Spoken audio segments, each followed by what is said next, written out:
Hi class, welcome to week 3. So I'm going to be talking out of the Balswick and Balswick text this week. Hopefully not going to be too soapboxy. I have a tendency to be more direct in my communication, and I don't mean that to be harmful. I just know some of us come from very different backgrounds, and so I'm just going to talk just about my own personal experience as a clinician, what I get exposed to from clients, the pressures, things of that nature. And so, this week we're talking about in chapter 7 and 8, we're talking about abstinence, premarital standards. We're talking about cohabitation, things of that nature. And so, sometimes some sensitive material, some of you may be living in some of these situations or experiencing some of these things, no judgment. You live your life. But this is just based on, again, the text. And some of you may have experienced because you've come out of situations where you're like, wow, have been there, So, so abstinence, that is something that we talk about in regards to, especially oftentimes in a Christian community. We talk about sex and waiting for marriage, for sex because of the design of what God intended it to be. Sex is not bad. Sex is not meant to be something that is gross or dirty or inappropriate. I think we as humans can obviously make that a type of way.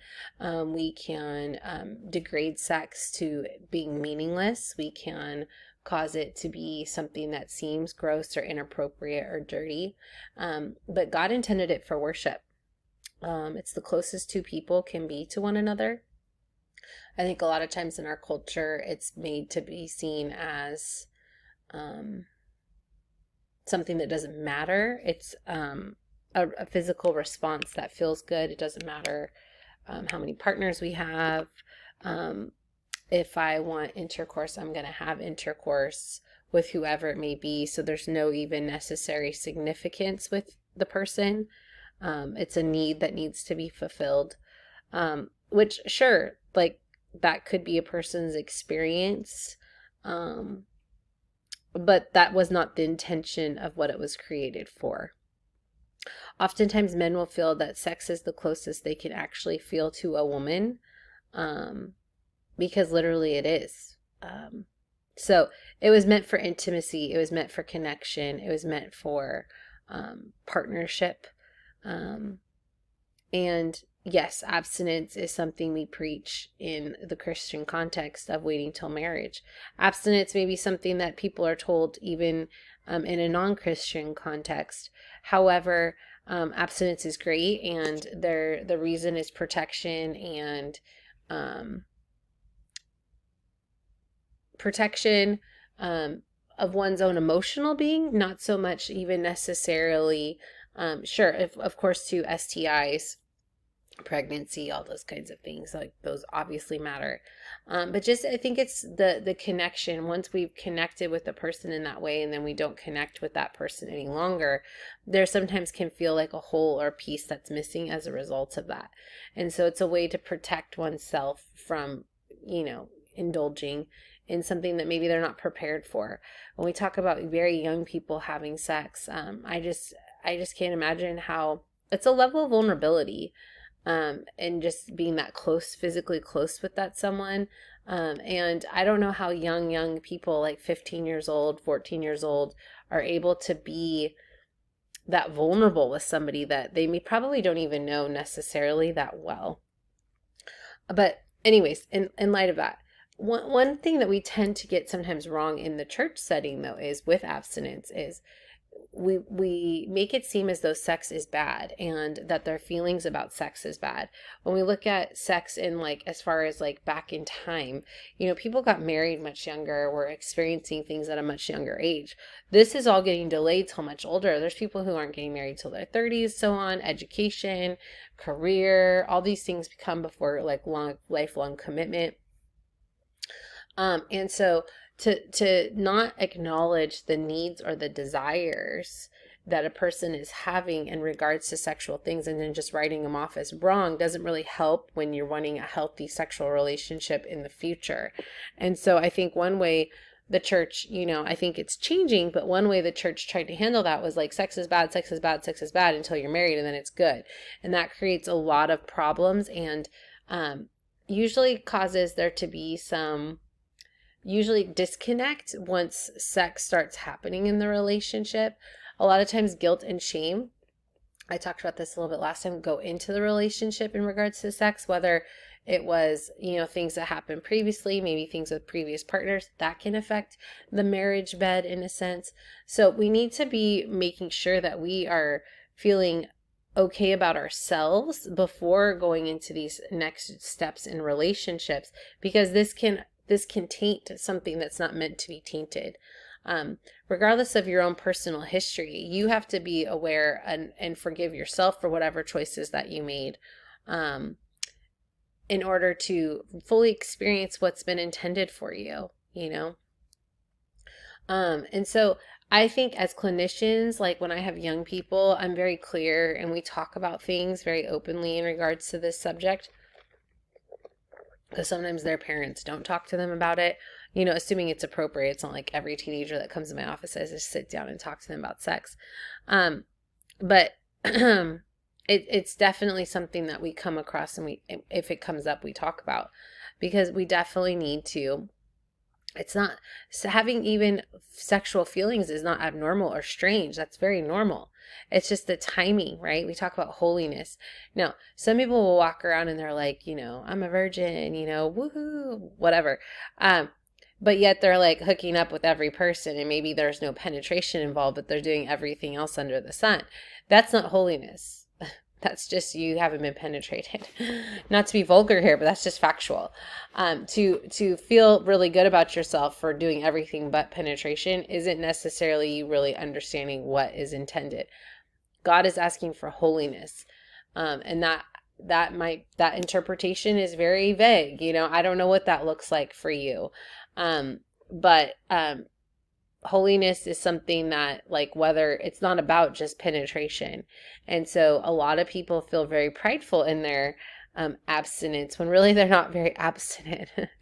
So just something to take into consideration when you're talking with young people, when you're talking to people in different communities. I think in general, again, regardless of faith background, waiting to have sex is probably really important, just because of the connection piece. It's a big decision that can come with big consequences. Not even so much pregnancy nowadays, because there's so much out there as far as preventative measures to take and people have access to, but just even long-term consequences from STIs, just emotional consequences from being with someone and then not being with them anymore. It just makes it a lot harder, right? And so when we're able to put that off as long as we can, I think then we're able to make different decisions. Maybe not stay in relationships longer than we should because we feel like we ought to. It's just better all around. Okay. Now, living together. Some people are like, well, I need to test drive the car, so why do we live together? No, there's a lot of reasons. I can understand why people live together, right? Especially nowadays, especially in our state. Like, it's expensive. Like, I can't afford an apartment on your own. You can't afford an apartment on your own. Let's get an apartment together. So a lot of times it's because of convenience, companionship. We're in an exclusive sexual relationship, so let's live together. Whether we plan on getting married or not. But again, commitment can feel ambiguous still within a living together situation. A lot of women see it as a step closer to marriage, whereas men are inclined to view cohabitation as a step prior to making a commitment. And so those are two different thought processes, which isn't uncommon, right? Like, men and women are very different. Women see it as a step being closer to being married, whereas men see it as a step closer to commitment, which is kind of different than being married, right? That's a different situation. And so Marriage researcher and Christian therapist Scott Stanley describes cohabitating relationship inertia, in which cohabitators are sliding rather than deciding on a marriage partner. He found that men who live with women they eventually marry are not as committed to the union as those who do not live with their mates before marriage. So, it's one of those things where, again, a lot of couples, Christian or not, do live together. I can understand in the economic situation we're in. It's convenient, it's easier. Maybe they share a child together. I don't know. Whatever the circumstances may be, they got a pet, let's all live with the dog. I don't know. But there is studies and factual evidence showing that it doesn't necessarily help with longevity in relationships. So if the myth a person is living by is that this will help us see if we're good partners, more than likely it may help you see that we shouldn't be together. Or if you do end up getting married, there's not a guarantee that you'll stay together just because you live together. There's no marriage satisfaction that has become true because you lived together prior to being married. Okay. Now, with that being said, I have known people who are not Christian who will have lived with multiple partners, and they'll say the worst thing we ever did was live together. And I think it's because once you live with someone and you realize, hey, this isn't the best situation, it's harder to get out of it because you live together. It makes things more complicated. It's too intense too quickly. It's almost like can feel like a playing house situation, in the sense of like there's a lot of responsibility, a lot of things that are put onto the relationship because we're living together, that wouldn't be if you didn't live together. And it just makes it really tricky when you decide, like, we have leases involved. Maybe one person is carrying more of the financial pressure than the other person. It just makes it more complicated. And there's this not need to have to stay because you aren't married. And so I've had many people who have lived together tell me that they would never live with someone again unless they were married.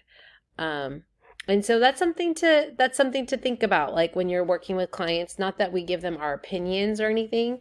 I think sometimes if we have data, we can give data, but not to persuade, just to inform. But it usually doesn't help a marriage in the future by living with your partner. That's pretty factual. Again, that has nothing to do with Christianity. That just has to do with like statistics and data. In the 1990s, researchers found that those who cohabitated before marriage were more dissatisfied with the quality of their later marriages when compared to couples who had not cohabitated. So they interpreted the dissatisfaction in these marriages as having more to do with the unconventional attitudes and lifestyles of these couples than the fact that they decided to cohabitate. He concluded that their more liberal tendencies gave them the freedom to express dissatisfaction and split when things did not go well. Again, some of you may be in that situation. No judgment. I wish everyone the best. You're going to make the decisions you're going to make. But these are some things just for you to know as you get ready to work with families, work with couples, work with marriages, that you might bring up, like, did you live together before? What was that like? You ask a lot of those kinds of questions when you're doing couples counseling, things of that nature. I had a couple one time, saw them for a long time before they got married and then after they got married. And so they lived together and then they got married, and then she's like, I expected our sex life to be different once we got married. And I'm like, what was going to change? And she was like, the fact that it was like allowed or something. And I'm like, in theory, I guess I understand that. Like, I understand like that thought, but like that expectation is not at all like a very realistic expectation. Like, it's very, it's not reality, right? Like, nothing changes. Like, you got married, but that doesn't necessarily mean anything has to change. And so that doesn't mean sex changes, all those kinds of things. So to be very aware that, like, just because you're married, now that it's allowed, isn't going to make necessarily the quality of your sex life any different. That's something you have to be intentional about, right? So those are the kinds of things people like will think about and like believe and assume. And I'm like, like nothing, we have to make something new, or we have to make something better if we want it to be better. It's not going to just happen on its own. So here's some just food for thought on on this subject matter. I hope it's helpful. So maybe some perspective to think about. Anyways, I wish you all the best. I hope you have a great week.